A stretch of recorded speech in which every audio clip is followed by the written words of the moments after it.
As Notinhas número 4. Discos. Número 4 já, hein, meu? Discos que mudaram a sua vida. Divisores de águas, né, cara? Então, pô, eu quero falar um pouco só das notinhas antes de começar a falar dos discos, cara. Só pra galera entender porque que a gente. Pelo menos porque que eu faço isso aqui, né, cara? Eu faço isso aqui pra me divertir, cara. E pra aprender com vocês. Aí depois, se a gente puser aí alguém mais aprender, tá tudo bem, cara. Tá valendo. Então eu tô. Isso aqui é lindo, bicho. Tô ansioso pra ver os discos aí que vocês gostam, cara. Vamos lá, vamos lá. Os disquinhos. Começa o Fred, vai. Começo eu? Então, lance dos discos, ó. A parada é o seguinte, meus amores. Eu tô morando em Aracaju e deixei uma porrada de coisa dos meus discos em Recife, né? Os meus vinis estão na casa de Dona Zélia, da minha mãe. Deixa eu ver se tá gravando. Tá massa. Estão na casa de Dona Zélia.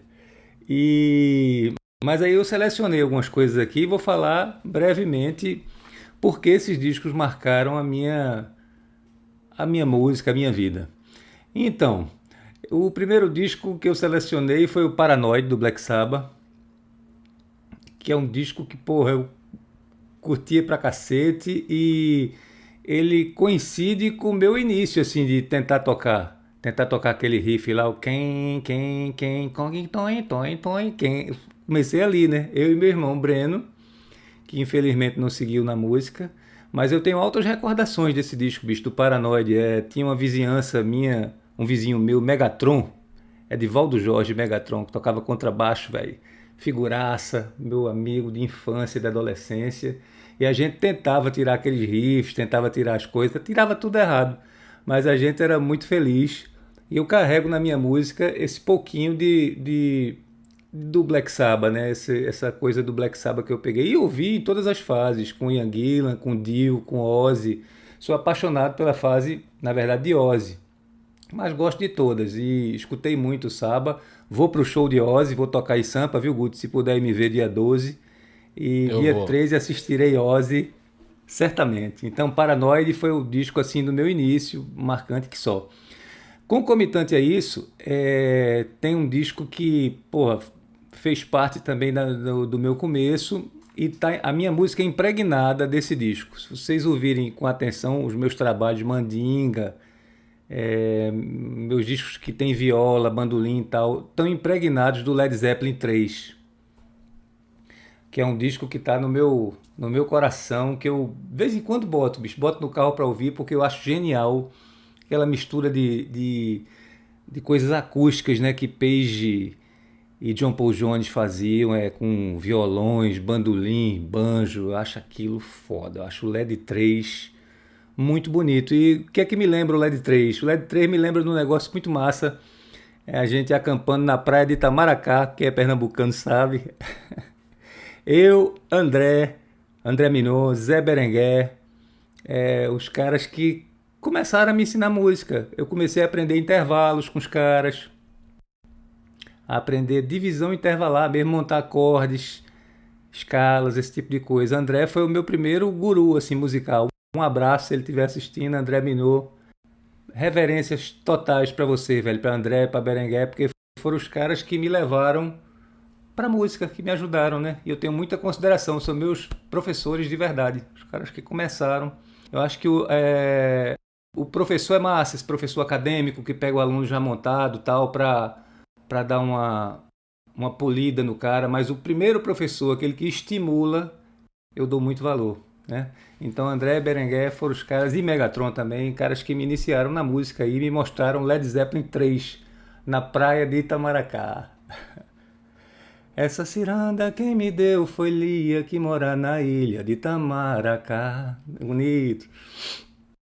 Aí o disco 3 seria o Fair Warning do Van Halen, né? O Van Halen. Acho esse disco foda, bicho. Acho lá o Brown Sound, né? Aquela coisa...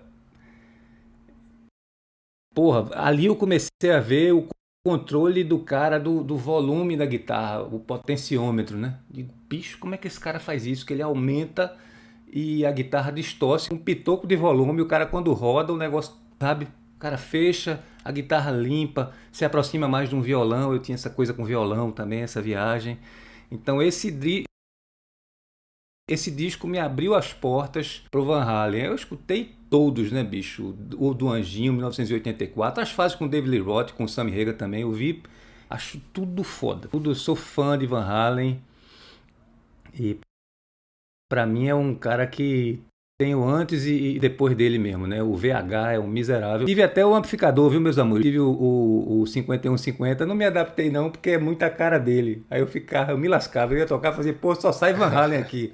Mas o cara é tão ele, né, bicho, que o amplificador do cara só sai ele. Isso é bonito pra cacete.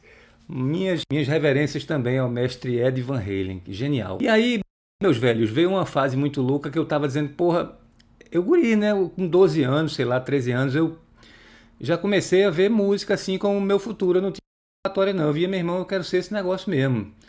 Quero tocar rock and roll e tal, mas para tocar rock and roll, legal, tinha uma mítica que rolava, que eu acho muito massa também, que era, você precisa estudar música erudita para melhorar a técnica, melhorar a sua música, né? E nesse período aí apareceu um disco para mim, não sei se Guti não pegou isso não, mas eu acho que Juliano chegou a ver.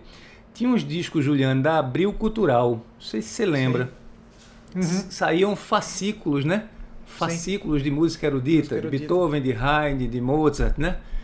E bateu um disco, Juliano, na minha mão, chamado, é um disco de bar, A Paixão segundo São Mateus.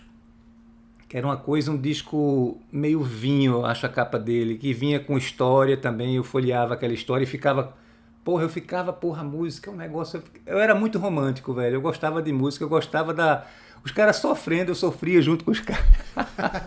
Parecia coisa de novela, mas eu amava e amo aquilo hoje. Até hoje eu amo isso, né? Eu amava aquilo e amo isso, né?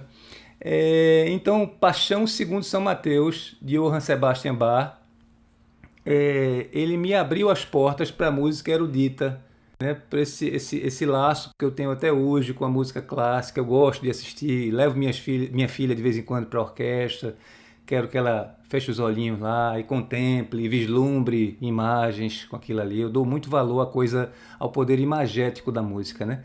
Então, Bach, Paixão segundo São Mateus é uma coisa que me tocou muito e que me levou depois, Juliano e Guti, os discos de John Williams interpretando as obras dele e tal, e me abriu uma porta para música erudita. Esses são os meus primeiros 4 discos. Quem segue? Vai, Juliano, vai. Tá bom, então vou começar do começo aqui, ó. Eu ganhei... Bom, vou pegar um disco que quando eu tinha uns 9 anos, assim, eu ganhei da minha tia, cara. E uma tia que eu tinha aí, ó. Aqui tá em fita de rolo, né? Mas foi o primeiro que eu ganhei, cara. E a cópia que eu tinha era com a capa que saiu numa prensagem brasileira, que era a capa que saiu na Inglaterra, que tem uns bonequinhos, assim, que é o Jimi Hendrix, mais 2 caras que não tem nada a ver com a banda. Mas aí no final eu emprestei esse disco pra alguém e desapareceu. Eu nunca mais consegui comprar com aquela capa. Mas aí, ainda assim, um dos meus discos preferidos e de cabeceira, né, Band of Gypsys. Se você tiver a oportunidade de ouvir em rolo, isso aqui é uma experiência completamente diferente aí até do vinil. O baixo vem assim, bem na cara, assim, muito bacana. Então isso aqui foi bem no comecinho mesmo. Então eu comecei pelo começo, mas eu gostava muito desse disco, assim, ouvi muito, mas ainda não entendia muito bem o que estava rolando. Eu não tocava guitarra, cara, não tinha nada a ver com guitarra, né? Ainda não tocava. Então, eu sempre curti isso aí, mas colocava lá, ouvia e ia digerindo aquilo, mas não influenciava ainda como guitarrista, né? Depois de um tempo, eu falei pra vocês que eu comecei a tocar guitarra porque eu virei punk, né, cara? Então, eu tinha que tocar guitarra para ter uma banda punk. Então, eu separei 2 discos aqui dessa época, cara, que até hoje eu adoro, cara. Sex Pistols, Nevermind the Bollocks e Dead Kennedys, Fresh Fruit for Rotting Vegetables. Esses discos são muito, muito legais, cara. São discos emblemáticos aí do punk. Esse aqui é bem punk mesmo, né? Bem ultra simples, mais histórico, assim, mas eu vi tanto isso aqui, bicho, naquela época. Agora, esse disco aqui, se vocês não conhecem, ele é muito bem tocado, muito bem gravado, cara. Timbre, pegada, atitude, tem uma porrada de música e tal. É um disco de vinil branco, né? Essa cópia aqui, por acaso, não é branca, mas o original é branco, eu tenho também. Eu tenho que eu comprei quando era moleque. E esse aqui é uma reprensagem vinil mais moderna. Enfim, são discos que me fizeram começar a tocar guitarra, né? Junto com vários outros discos que eu não tenho mais aí de bandas punk brasileiras, tipo Cólera, Olho Seco. Eu tenho um ainda do Olho Seco. Uhum. E essa onda muito, muito louca aí de andar de skate e tocar guitarra, né? Era o que acontecia naquela época, né, cara? Então, isso aqui foi o que deu um impulso aí, né, pra começar a tocar guitarra e tal. E, claro, você vai tocando, né? Eu tocava com um grupo de amigos que também estavam nessa mesma onda, né? O Dalba, que é um cara que toca ainda lá em Limeira, que é a minha cidade, e o Rodrigo, um outro colega meu que era batera. E a gente andava sempre nesse meio e tal, mas aí a gente foi evoluindo juntos, assim, né? Começamos a ouvir coisas mais legais, começamos a se interessar mais, e todo mundo começou a estudar música e correr atrás e tal. Aí eu acabei caindo no Led Zeppelin, né? Só que o meu Led Zeppelin do coração é o 2, esse aqui, que também tem, eu tenho até o 4 em fita de rolo, né, do Led Zeppelin. E, pô, você sabe que eu coleciono disco, né? Dá pra ver aqui, tem um monte de estante aqui de disco. Mas eu não sou um colecionador que quer completar a coleção de uma banda, né, cara? Tem vários caras que são assim, meu cunhado assim e tal. Ele quer ter todos os discos de uma banda que ele curte. Eu não, cara, eu compro só os discos que eu gosto. E tem 2 bandas só que eu tenho a discografia completa. E do Hendrix também, que eu acho que eu tenho praticamente tudo quase que saiu. Mas tem 2, uma é do Led Zeppelin e outra é o Kansas, que tem um disco aqui que depois eu vou mostrar. Mas o Led Zeppelin eu tenho meia estante aqui de Led Zeppelin. Então tem várias cópias do mesmo disco, né? Que eu fui comprando aí ao longo do tempo. Tem até umas bizarrices aqui, cara. Bom, isso aqui eu vou pegar, peraí. Vale a pena mostrar, calma lá. Cadê? Olha esse aqui, ó. Prensagem russa, cara. Caraca. Então, eu vou pegando essas maluquices aí, cara, que eu vou achando. Então, eu tenho várias cópias aí de vários. Mas o meu disco do LED do coração é esse aqui, porque eu acho o disco mais bluesy deles, né? É o disco que tem várias releituras aí, que os caras botaram até outro nome no som e tal. Tipo The Lemon Song, né? Que é como é que é o nome daquela música? Killing Floor.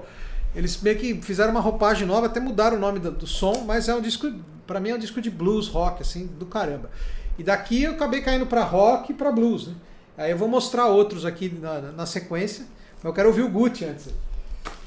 Meu Deus. Vamos lá, vou começar do começo também. Só que é engraçado por causa da distância de idade, acho que o começo é muito diferente, né, cara? Isso que é legal aqui. Eu comecei, cara, por 2 discos, que foi o Innuendo do Queen e o Use Your Illusion 2 do Guns N' Roses. Foram os 2 discos que me fizeram tocar guitarra, cara, definitivamente. Sendo específico, 2 músicas, né? Stranger do Guns N' Roses e a Show Must Go On do Queen. Foram 2 negócios, assim, que a primeira vez que eu ouvi, cara, eu chegava da escola, acho que tinha uns 9 anos de idade. Eu chegava e colocava e ouvia aquilo no loop, assim, o dia inteiro.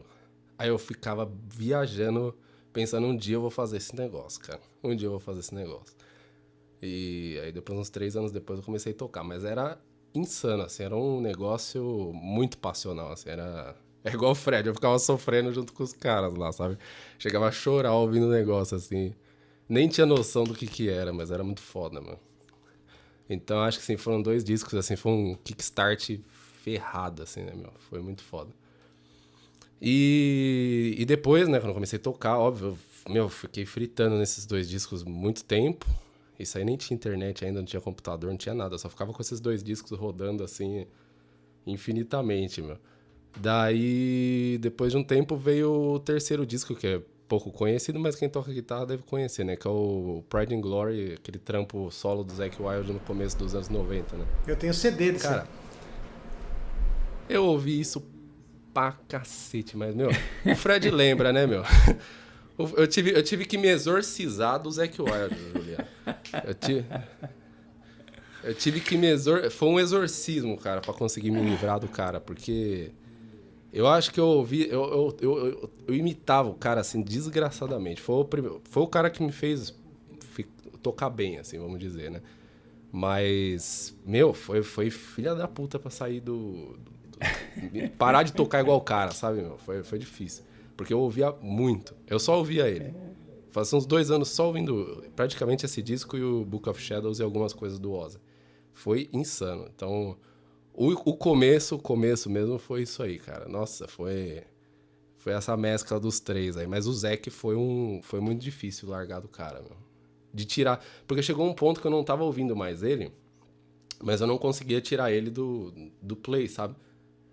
Eu tava de um jeito que eu não gostava mais de ouvir, de me ouvir tocando, porque eu ficava tocando tão igual o cara, os licks todos eram iguais do cara, né? O vibrato era igual do cara, o timbre era igual do cara. Eu falei, meu, eu não aguento mais, cara. Eu gravo um negócio... Fica uma relação insuportável com você mesmo, né? Eu falei, tem que sair desse negócio, bicho, pelo amor de Deus. Né? Os caras já tava num ponto que eu ia tocar fora quando eu tinha banda adolescente lá com 15 anos, 16, né? Os caras tudo mais velhos, né? Aí chegava no fim do show, os caras falavam assim, meu, você toca pra caralho, meu, mas sou igualzinho o Zac Wild. Aí eu ficava mordido, né? Eu falava, pô, meu, eu não quero ser o Zac Wild, né? Chega, né, cara? Aí eu comecei a tentar me exorcizar. Mas eu acho que foi isso, cara. O começo, assim, se fosse pra citar os 3, eu não vou citar um próximo, porque daí já entra outra vibe. Aí eu vou passar a bola agora, porque daí eu mudei a relação com a música um pouco. Já não era tão guitarra depois, né? Agora eu toco a bola pra frente.